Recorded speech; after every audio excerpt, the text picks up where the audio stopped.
इसका सॉल्यूशंस। तो सबसे पहले आता है वेपर प्रेशर ऑफ होता है जब देखो लिक्विड को आपने किसी कंटेनर में डाला है, ठीक है, और वो इक्विलिब्रियम पे आ चुका है, मतलब रेट ऑफ कंडेंसेशन और रेट ऑफ इवेपोरेशन इक्वल हो चुका है, ठीक है। तो उस टाइम पे क्या होता है, जो उसका इक्विलिब्रियम कांस्टेंट होता है, ठीक है, मतलब जहाँ पे जिस पॉइंट पे वो इक्विलिब्रियम पे आ चुका है उस पॉइंट पे जो उसका इक्विलिब्रियम कांस्टेंट होता है उसी को हम वेपर प्रेशर कहते हैं, ठीक है। तो इसको मैं बोलती हूँ pressure exerted by vapour on liquid surface and walls of vessels at liquid vapour equilibrium. मतलब जब लिक्विड और वेपर इक्विलिब्रियम पे होंगे, मतलब रेट ऑफ कंडेंसेशन और रेट ऑफ इवेपोरेशन जब इक्वल हो जाएगा उस टाइम पे जो वेपर्स जो मतलब लिक्विड किस में कन्वर्ट होता है, वेपर्स में, तो जो वो वेपर्स उस कंटेनर की वॉल्स के और लिक्विड की सरफेस पे भी जो फोर्स लगाएंगे उसी को हम बोलते हैं वेपर प्रेशर। जैसे यहाँ पे एक डायग्राम बनाया हुआ है, उसमें देखो यहाँ पे पार्टिकल है वो इवेपोरेट हो रहा है, ठीक है, तो वो इवेपोरेट होकर ऊपर जाएगा, फिर वो कंडेंसेशन होगा, मतलब टकराएगा, फिर दोबारा नीचे आएगा, ये प्रोसेस चलती रहेगी। और ये इवेपोरेट हुआ कि देखो जो पार्टिकल ऐसे बीच में प्रेजेंट है उस पर तो इधर से भी हर जगह से फोर्स लग रहा है, ठीक है, बट जो यहाँ पे एक पार्टिकल था ऊपर वाले पे, ठीक है, तो ये इससे इधर फोर्स लग रहा है, इधर भी इधर भी इधर भी, बट इधर कोई फोर्स नहीं लग रहा, ठीक है। तो ये पार्टिकल्स क्या जाएगा कि नीचे चला जाए, बट ये पार्टिकल इधर आएगा और ऐसे मतलब इसको किसी ने धक्का मार दिया, मतलब रैंडमनेस बढ़ गई इनकी किसी भी कारण की वजह से, ठीक है। तो ये क्या हुआ, ये ऊपर इवेपोरेट हो गया, ठीक है। अब ये इवेपोरेट हुआ है तो जैसे ही इसकी एनर्जी खत्म होगी तो ये वापस नीचे भी तो आना चाहेगा, है ना। तो जब ये नीचे आएगा तो ये कंडेंसेशन होगा, तो जब रेट ऑफ इवेपोरेशन यानी ऊपर जाना और नीचे आना जब ये इक्विलिब्रियम पे आ जाता है, मतलब दोनों का रेट सेम हो जाता है, तो इसी टाइम को हम बोलते हैं इक्विलिब्रियम आ चुका है, ठीक है। और जो ये प्रेशर अब ये पार्टिकल्स है तो ये कुछ ना कुछ फोर्स तो लगाएंगे कंटेनर पे भी, और इसकी जो सरफेस है ये वाटर लिक्विड की सरफेस है इस पे भी कुछ ना कुछ फोर्स लगाएंगे, ठीक है। तो इन्हीं दोनों चीज़ों को हम बोलते हैं vapour pressure. Rate of evaporation होता है वो तो किसी एक टेम्परेचर पे सेम ही रहेगा, पार्टिकल्स तो इतने ऊपर जाएंगे, ऐसा है नहीं कि आपने मतलब रेट बोल रही हूँ मैं यहाँ पे, ऐसा तो होगा ही कि पार्टिकल्स होंगे वो धीरे धीरे ऊपर जाएंगे, ठीक है, और जाते जाएंगे, बट एक टाइम ऐसा आएगा जब वो कॉन्स्टेंटली ऊपर जाएंगे, ठीक है, मतलब उनका रेट जो होगा वो कॉन्स्टेंट हो जाएगा, ठीक है। बट जो रेट ऑफ कंडेंसेशन होता है वो किस पे डिपेंड करेगा, देखो जब पार्टिकल्स बहुत सारे ऊपर जाने लगेंगे तो ऊपर क्या बढ़ेगा, वहाँ पे डेंसिटी बढ़ेगी, यानी पार्टिकल्स बहुत ज़्यादा होंगे, वो आपस में टकराएंगे तो क्या होगा, कंडेंसेशन होगा। तो जो रेट ऑफ कंडेंसेशन होता है वो डायरेक्टली प्रोपोर्शनल होता है कोलिजन की, किसके कोलिजन में, जो ऊपर वेपर्स गए हैं उनके मॉलिक्यूल्स के बीच के कोलिजन की वजह से, ठीक है। अब देखो जो एट लिक्विड वेपर इक्विलिब्रियम, यानी जब लिक्विड और वेपर दोनों इक्विलिब्रियम पे आ जाते हैं तो वेपर जो होते हैं वो सैचुरेटेड हो जाते हैं। इसका क्या मतलब है, देखो जब ये दोनों किस में आ जाएंगे इक्विलिब्रियम पे, यानी रेट क्या हो जाएगा, कांस्टेंट हो जाएगा, तो ऊपर वाले जो पार्टिकल्स होंगे वो ऊपर जाके जमा होंगे, तो क्या हो जाएगा, वहाँ पे सैचुरेटेड हो जाएंगे, यानी बहुत सारे पार्टिकल्स ऊपर चले जाएंगे, ठीक है। अब बात करते हैं कंडीशन फॉर वेपर प्रेशर।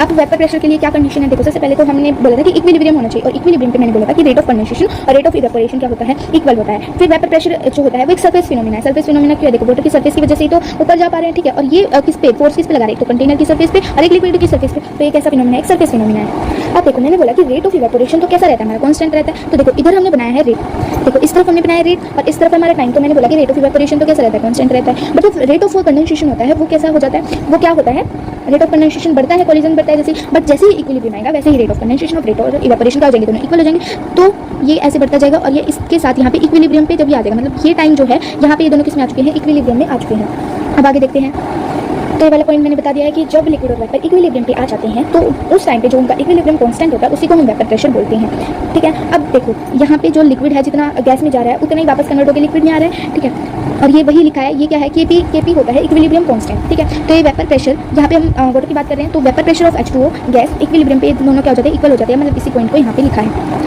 और देखो केपी अगर मैं वाटर की बात करती हूँ तो pressure of vapour pressure of H2O gas और vapour pressure of H2O liquid ये किसके इक्वल हो जाता है, देखो ये सिर्फ H2O के इक्वल बचता है, क्योंकि जो लिक्विड का होता है हमारे पास, लिक्विड H2O का वेपर प्रेशर होता है वो 1 के इक्वल होता है, ठीक है। अब यहाँ पे क्वेश्चन है, for a liquid x the equilibrium constant of, मतलब इन दोनों का जो इक्विलिब्रियम कांस्टेंट है, मतलब ये जब भी एरो कहीं पे मिले ना तो इसका मतलब ये दोनों इक्विलिब्रियम पे है, और इसने यहाँ पे लिखा भी है कि इक्विलिब्रियम कांस्टेंट की बात कर रहे हैं, वो Kp = 0.8 है, तो इसका मतलब जब ये इक्विलिब्रियम पे है तो इन्हीं का जो इक्विलिब्रियम कांस्टेंट होगा वही हमारा वेपर प्रेशर रिप्रेजेंट करेगा। तो वेपर प्रेशर पूछा है तो इसी को उठा के रख दो, ये हमारा हो जाएगा आंसर। अब हमारा वेपर प्रेशर डिपेंड किस चीज़ पे करता है, देखो वेपर प्रेशर हम बोलते हैं कि नेचर ऑफ लिक्विड पे डिपेंड करता है। नेचर ऑफ लिक्विड पे कैसे डिपेंड करता है, देखो अगर हमारे पास कोई भी लिक्विड है, ठीक है, और उसके अंदर जो अट्रैक्शन है, मतलब जो उनके पार्टिकल्स हैं उनके बीच का फोर्स जो है वो बहुत ज़्यादा है, तो बहुत मुश्किल से किस में जाएंगे, बहुत मुश्किल से वेपर में जाएंगे, और वेपर प्रेशर भी बहुत कम लगेगा क्योंकि वेपर ही बहुत कम जा रहे हैं, ठीक है। तो इस वजह से जो वेपर प्रेशर होता है वो इनवर्सली प्रोपोर्शनल होता है इंटरमॉलिक्यूलर अट्रैक्शन, यानी जितना उनके बीच का अट्रैक्शन उतना कम वेपर प्रेशर। तो आई थिंक ये वाला पॉइंट क्लियर है। अब देखते हैं टेम्परेचर, देखो जैसे ही हम टेम्परेचर बढ़ाते हैं, आपने कभी पानी उबाला होगा, ठीक है, आपने कभी जब भी पानी उबाला होगा तो और उसके नीचे क्या लगाई होगी आग, उसका हम टेम्परेचर बढ़ाते हैं तो हमने क्या देखा कि उसके अंदर से क्या निकलने लगते हैं, वेपर्स निकलने लगते हैं, ठीक है। तो जैसे ही हम टेम्परेचर बढ़ाते हैं वैसे ही वेपर क्या होते हैं, ज़्यादा निकलने लगते हैं, और ज़्यादा निकलने लगते हैं तो वेपर प्रेशर डायरेक्टली प्रोपोर्शनल हो जाएगा टेम्परेचर के।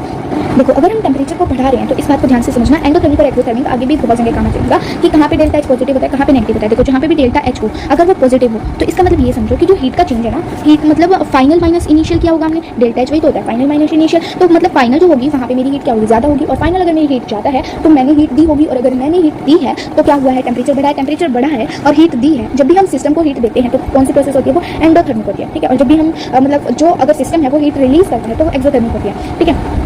तो डेल्टा एच अगर पॉजिटिव है तो हमारी कौन सी रिएक्शन होगी, एंडोथर्मिक रिएक्शन होगी। क्यों? क्योंकि वहाँ पे डेल्टा एच कैसा है, पॉजिटिव है, यानी हम जो फाइनल हीट है वो ज़्यादा होगी, फाइनल हीट ज़्यादा होगी मतलब हमने हीट दी होगी। ठीक है, अब देखो यहाँ पे क्वेश्चन है which has high vapour pressure, water या फिर बेंजीन। देखो जो बेंजीन होता है वहाँ पे लग रहे होते हैं लंदन फोर्स लग रहे होते हैं वहाँ पे। ठीक है, लंदन फोर्स किस में आता है, वंडरवॉल फोर्स। ठीक है, बट वाटर होता है H2O में हाइड्रोजन है और ऑक्सीजन है, तो हाइड्रोजन और ऑक्सीजन के बीच में लग रही होती है हमारी एच बॉन्डिंग। और एच बॉन्डिंग हमें पता है, एच बॉन्डिंग बहुत ज़्यादा स्ट्रॉन्ग बॉन्ड होता है। ठीक है, वंडरवॉल तो बहुत मतलब वीक माना जाता है लंदन फोर्स को, बट जो एच बॉन्डिंग होती है वो बहुत ज़्यादा स्ट्रॉन्ग बॉन्डिंग होती है। तो जो वेपर प्रेशर H2O का होता है वो बेंजीन से ज़्यादा होता है। क्यों? क्योंकि उसके अंदर क्या लगी होती है, एच बॉन्डिंग लगी होती है। अब देख रहे हैं हम क्लॉसियस-क्लैपेरॉन इक्वेशन। देखो इसको सिंपली याद रखना है, इसमें कुछ नहीं बता सकती मैं। log P2/P1 is equals to delta H upon 2.303 R bracket delta T upon T2 T1। ठीक है, तो इसको हम याद रखेंगे, log P2/P1 is equals to delta H upon 2.303 R bracket delta T upon T1 T2। ठीक है, डेल्टा टी बोलोगे, डेल्टा टी कैसे लिख दिया, T2 minus T1, final minus initial, इसमें कोई बड़ी बात नहीं। अब ये डेल्टा एच है ना, ये डेल्टा एच वेपराइजेशन वाली है। डेल्टा एच कैसी है, वेपराइजेशन वाली है।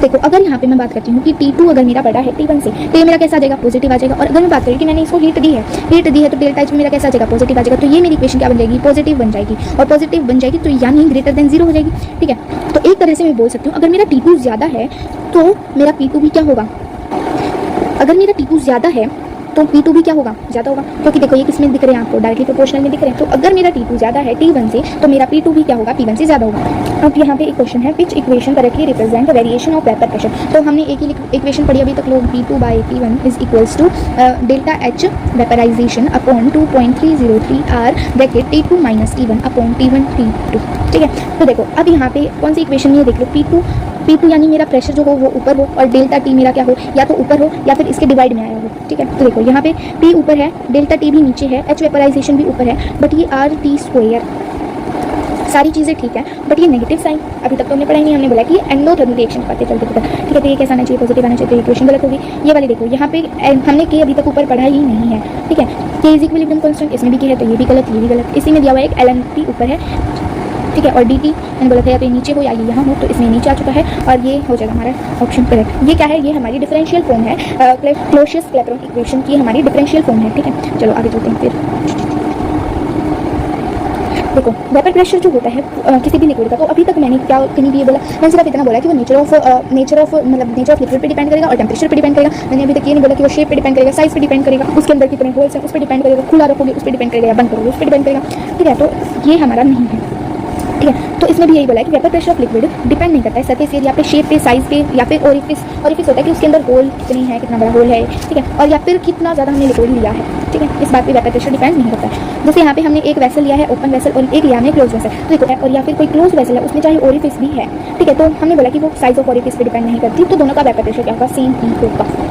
चलो आगे चलते हैं। अब हम बात करते हैं वेपर प्रेशर जो होता है वो number of particles per unit surface area. मैंने ये बोला था कि कितना ज़्यादा लिक्विड है उस पर डिपेंड नहीं करता है। बट देखो जैसे हमारे पास अलग अलग लिक्विड्स होते हैं, जैसे शहद हो गया, शहद जो होता है वो लिक्विड इतना मतलब उसकी जो डेंसिटी है वो थोड़ी ज़्यादा होती है, यानी उसके पर यूनिट पार्टिकल्स ज़्यादा प्रेजेंट होते हैं। ठीक है, एक लिक्विड हमारे पास H2O हो गया, उसका जो डेंसिटी होता है वो शहद से कम होता है। तो जो हमारा वेपर प्रेशर है वो चाहे किसी भी उस पर डिपेंड ना करता हो कि सरफेस एरिया क्या है उसका, किस साइज में रखा है, कितना लिक्विड लिया है, बट डिपेंड करता है कि कितने नंबर ऑफ पार्टिकल्स प्रेजेंट है पर यूनिट सरफेस एरिया में। जैसे शहद के ज़्यादा प्रेजेंट होते हैं पर यूनिट एरिया। ठीक है, और इसी पे अगर मैं बात करूँ वाटर की तो वो कम प्रेजेंट होते हैं। अब देखो which of the following statement is incorrect. पहली है in a solution mole fraction of solvent is always less than 1।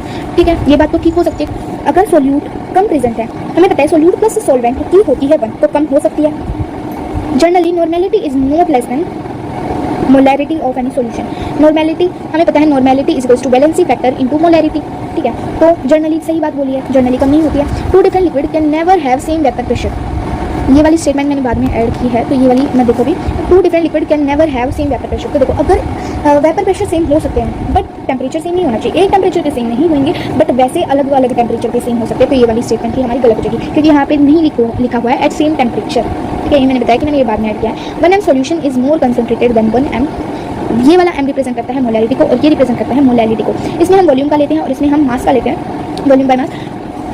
इसमें हम लेते हैं moles of solute upon mass of solvent, और इसमें हम लेते हैं of solute upon volume of solution in litres, और इसमें हम लेते हैं number of moles of solute upon mass of solvent in KG. ठीक है, तो अगर मैं बोलूँ कि ये मेरा मोर कंसनट्रेटेड होता है तो हम इसको, इसमें हम किसको कंपेयर कर रहे हैं, इसमें हम वैसे भी इसमें हम वॉल्यूम को कंपेयर कर रहे हैं, तो हम बोल सकते हैं बात ठीक हो सकती है। ठीक है, तो यहाँ पे हमारी जो स्टेटमेंट सी होगी वो हमारी इनकरेक्ट हो जाएगी। अब चलते हैं आगे। देखो ये है कुछ रिप्रेजेंटेशंस, ये याद करो क्योंकि ये चैप्टर्स में बहुत ज़्यादा बार यूज़ होती हैं। देखो अगर मेरे पास कोई कंटेनर है, उसमें मैंने सिर्फ एक ही लिक्विड डाला है, प्योर ए, तो उसको मैं रिप्रेजेंट करूँगी P not A. P not A is a representation. देखो अगर कहीं पे भी आपको पी नॉट लिखा हुआ मिल जाए तो उसका मतलब है कि वो प्योर की बात कर रहा है, और अगर इसके नीचे कुछ भी लिखा हुआ है तो उसका मतलब है कि प्योर बी की बात कर रहा है, प्योर सी की बात कर रहा है। तो ऐसे सिंपली हम बोल देते हैं। ठीक है, अब आता है अगला। इसमें हमने सिर्फ प्योर बी लिया है तो इसकी हम रिप्रेजेंटेशन लिख सकते हैं ऐसे। ठीक है, अगर हम बात कर रहे हैं, अगर हमने किसी कंटेनर में सॉलिड लिया है, यानी वोलेटाइल नहीं है, वोलेटाइल नहीं है मतलब इवेपोरेट नहीं हो रहा। ठीक है, तो अगर इवेपोरेट नहीं हो रहा तो वेपर प्रेशर नहीं होगा, और वेपर प्रेशर नहीं होगा, वेपर प्रेशर नहीं होगा तो वेपर प्रेशर किसके इक्वल हो जाएगा, जीरो के इक्वल हो जाएगा। अब अगर मैं बात कर रही हूँ कि मैंने एक सॉल्यूशन बनाया, उसमें मैंने प्योर ए और प्योर बी दोनों को मिला दिया। अब अगर हम बात करें तो ये प्योर तो नहीं रह गया, प्योर तो नहीं रह गया, तो क्योंकि मैंने इसमें बी को भी ऐड कर दिया। तो अब मैं लूँगी यहाँ पे P A plus T B, और जो पी ए होगा, अब ये प्योर नहीं है, प्योर में तो जो ए के पार्टिकल्स होंगे वो ज़्यादा प्रेजेंट होंगे, मतलब विद रिस्पेक्ट टू अगर मैं एरिया देखो तो इसमें इतने ही एरिया में ए और बी दोनों प्रेजेंट होंगे, और इसमें इतने एरिया में सिर्फ ए ही प्रेजेंट होगा। तो इसका मतलब हो गया कि जो पी नॉट ए होता है वो मेरा ग्रेटर देन होगा पी ए के, और अगर मैं बात करूँ पी नॉट पी के तो वो ग्रेटर देन होगा पी बी के। अब ये पी और पी बी क्या है वो देखो, हमने पढ़ा था 11th क्लास में, पी ए और पी बी ये वही है, partial pressure of A and partial pressure of B. ठीक है, अब अगर मैंने ऐड कर दिया यहाँ पे, अब अगर मैंने ऐड कर दिया यहाँ पे लिक्विड ए को और सॉलिड बी को मूव ही नहीं कर रहा, तो जो मेरा पी एस हो जाता है, वेपर प्रेशर ऑफ सोल्यूशन मेरा हो जाएगा पी ए। पी बी का तो कुछ है ही नहीं, पी ए क्यों लिया यहाँ पे, ये प्योर थोड़ी है जो हम पी नॉट ए लेंगे। ठीक है, तो हम क्या लेंगे, पी ए। ठीक है, आई थिंक ये वाला क्वेश्चन क्लियर है। आगे चलते हैं। अब हमारा आता है रोल्स लॉ। रोल्स लॉ में हम सबसे पहले पढ़ते हैं लिक्विड मिक्सचर के बारे में हम पढ़ रहे हैं। देखो सबसे पहले आता है लिक्विड में। देखो लिक्विड में अगर हमारा किसी भी चीज़ के मोल्स किसी चीज़ में ज़्यादा प्रेजेंट है तो मतलब उसमें ज़्यादा जगह घेरी होगी, ज़्यादा जगह घेरी होगी तो मतलब वो ज़्यादा इवेपोरेट होने की टेंडेंसी रखता है। तो अगर कोई भी किसी के भी मोल्स जो है वो ज़्यादा हैं तो मतलब जो मोल्स होते हैं वो डायरेक्टली प्रोपोर्शनल होते हैं उसके लिक्विड के पार्शियल वेपर प्रेशर के डायरेक्टली प्रोपोर्शनल होते हैं उसकी मोल फ्रैक्शन, क्योंकि इसका मतलब है कि वो क्या प्रेजेंट है, ज़्यादा प्रेजेंट है तो वो वेपर में ज़्यादा कन्वर्ट होने की टेंडेंसी रखता है और उसका वेपर प्रेशर क्या हो जाएगा, ज़्यादा हो जाएगा। ठीक है, अब देखते हैं बाइनरी सॉल्यूशन। बाइनरी सॉल्यूशन कुछ नहीं है, बाई मतलब टू, यानी जब हम किसी भी दो चीज़ों को मिक्स करते हैं तो उनमें से एक सोल्यूट होगा और एक सॉल्वेंट होगा। सोल्यूट जो होता है वो कम क्वांटिटी में प्रेजेंट होता है और सॉल्वेंट जो होता है वो ज़्यादा क्वांटिटी में प्रेजेंट होता है। पी एस था मेरा, क्या था, पी एस ये था मेरा वेपर प्रेशर ऑफ सोल्यूशन, और ये मेरा किसके इक्वल था, P A plus P B के। ठीक है, प्योर वेपर प्रेशर को हम इस तरह से रिप्रेजेंट करते हैं, मोल फ्रैक्शन को हम काई से रिप्रेजेंट करते हैं, काई ए और काई बी, काई बोलते हैं इनको। ठीक है, अब चलते हैं आगे। देखो अगर मैं बात करती हूँ, हमने पहले भी पढ़ा था, ये हमारी 11th क्लास में था। पी ए जो होता है, मैं बोलती थी कि मेरा जो पार्शियल प्रेशर होता है वो मेरा पी नॉट ए एक्स ए के इक्वल होता है, और मेरा जो पी बी होता है वो मेरा पी नॉट बी काई बोल रहा है, इसको कुछ बोल दो। ठीक है, तो इसके इक्वल होता था। तो अगर मैं इस फॉर्मूला से देखूँ P A equal to P not A chi A, तो यहाँ से भी हम देख सकते हैं कि ये तो हमारा कांस्टेंट ही रहेगा, तो जो मेरा पी ए हो जाएगा वो मेरा डायरेक्टली प्रोपोर्शनल हो जाएगा काई ए के। ठीक है, और ऐसे ही मेरा पी नॉट बी कांस्टेंट है तो मेरा पी बी जो होगा वो काई बी के इक्वल हो जाएगा। अब हम देखते हैं, देखो हमें पता है कि जो काई ए प्लस काई बी यानी मोल फ्रैक्शन कितने भी चीज़ों को ऐड करें उन सभी का सम 1 के इक्वल ही आता है। ठीक है, तो यहाँ से मैं लिख सकती हूँ जो मेरा एक्स ए होगा वो मेरा 1 माइनस एक्स बी हो सकता है, या फिर जो मेरा काई बी होगा वो मेरा 1 माइनस काई ए के इक्वल हो सकता है। ये काई और एक्स में इंटरचेंजेबली यूज़ कर रही हूँ तो समझ जाना। ठीक है, इतना तो समझ सकते हो। अब हम बात करते हैं आइडियल सोल्यूशन। आइडियल सोल्यूशन वो सोल्यूशन होता है जो राउल्स लॉ को फॉलो करता है। देखो अब हमारे आते हैं कुछ क्वेश्चन। सबसे पहले है benzene and toluene make an ideal solution which contain 3 mole of benzene and 6 mole of toluene. P not be दिया है और पी नॉट टी दिया है। देखो एक सिंपल सी ट्रिक है इसमें। देखो जो हमारा सॉल्यूशन का होगा वो कभी भी मेरा जो छोटे वाला है उससे कम नहीं जाएगा और जो बड़े वाला है उससे ज़्यादा नहीं होगा। ये बात तो हम नॉर्मली सोच भी सकते हैं क्योंकि ज़्यादा तो हो ही नहीं सकता। ठीक है, क्योंकि वो दो के मिक्सचर से बना है और जो मिक्सचर है उसमें भी जो हमने पार्टिकल्स डाले हैं उनका कम ही रहेगा हमेशा। ठीक है, तो इन दोनों के बीच में एक ही ऑप्शन दिख रहा है 542, तो ये हमारा आंसर हो जाएगा। आगे चलते हैं।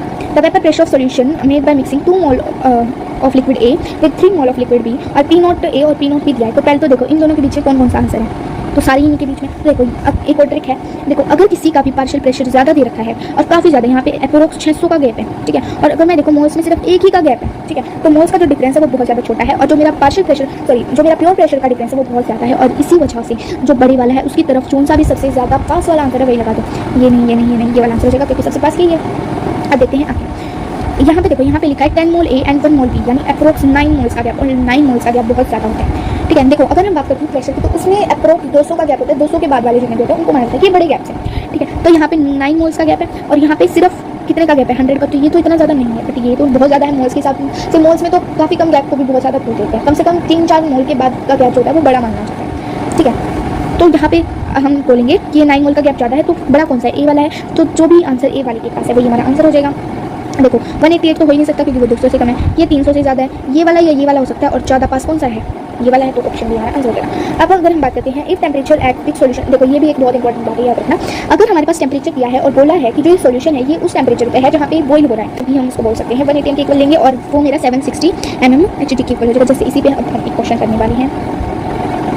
If 88 degree Celsius vapor pressure of pure benzene and toluene are 900 mmHg and 360 mmHg respectively, if the solution boils at 88 degree Celsius, तो इसकी हमें बतानी है मोल फ्रैक्शन ऑफ बेंजीन, ठीक है। तो हमें पता है PS equals to P not A XA plus P not B XB। PS तो मेरे को बोला है यहाँ पे बॉयल्स एट 88 डिग्री सेल्सियस और टेम्परेचर भी 88 डिग्री सेल्सियस के इक्वल दिया, तो मेरा PS किसके इक्वल हो जाएगा 760 is equals to P not A मेरे को दिया है, बेंजीन की बात कर रहे हैं और टोल्यूइन की बात कर रहे हैं, तो बेंजीन का है 900 इंटू बेंजीन की निकालनी है तो XA plus P note 360 into, और ये मेरे को दिया है, ये भी मेरे को नहीं दिया है, तो मेरे को पता है XA प्लस XB जो मेरा 1 की इक्वल होता है, तो यहाँ पे मैं क्या लिख लूँगी 1 माइनस XA, ठीक है। अब इसको सॉल्व कर दो और आपका आंसर आ जाएगा। XA को मैंने लिया है बेंजीन वाला और XB को मैंने लिया है टोल्यूइन वाला, ठीक है। आप कैसे भी किसी को कैसे भी रिप्रेजेंट करके कर सकते हैं, तो XA XB ले लो या फिर XB और XT ले लो, क्योंकि एक बेंजीन है एक टोल्यूइन है। अब चलते हैं आगे। अगर हमें कहीं पे भी दिख जाए मोलर रेशो, ये भी एक ट्रिक है, अगर हमें कहीं पे दिख जाए मोलर रेशो तो हम क्या करेंगे, अगर मेरा मोलर रेशो में ऊपर वाला बड़ा है तो इसका मतलब है मेरे ऊपर इसके मोल्स ज़्यादा है, और ये वाला बड़ा है तो ये वाला बड़ा है, ठीक है। तो अगर मेरा x ज़्यादा है पाई से, तो जो मेरा सोल्यूशन है x मैंने यूज़ किया है a वाले सोल्यूशन के लिए और y मैंने यूज़ किया है b वाले सोल्यूशन के लिए, तो जो हमारा सोल्यूशन का वेपर प्रेशर होगा वो मेरा मूव करेगा a की तरफ, और अगर मेरा y ज़्यादा है तो मेरा सोल्यूशन मूव करेगा, सोल्यूशन का वेपर प्रेशर मूव करेगा b की तरफ। अब ये क्वेश्चन देखो, यहाँ पे अप्रोक्स मेरा 140 का गैप है, ठीक है, तो ये गैप मेरा इतना नहीं है, यहाँ पे मेरे को दिख रहा है मोल फ्रैक्शन, तो यहाँ पे देखो मेरा क्या ज़्यादा है, XA ज़्यादा है, तो XA ज़्यादा है, तो देखो XA यानी 280, तो 280 के आसपास वाला जो आंसर होगा। अब देखो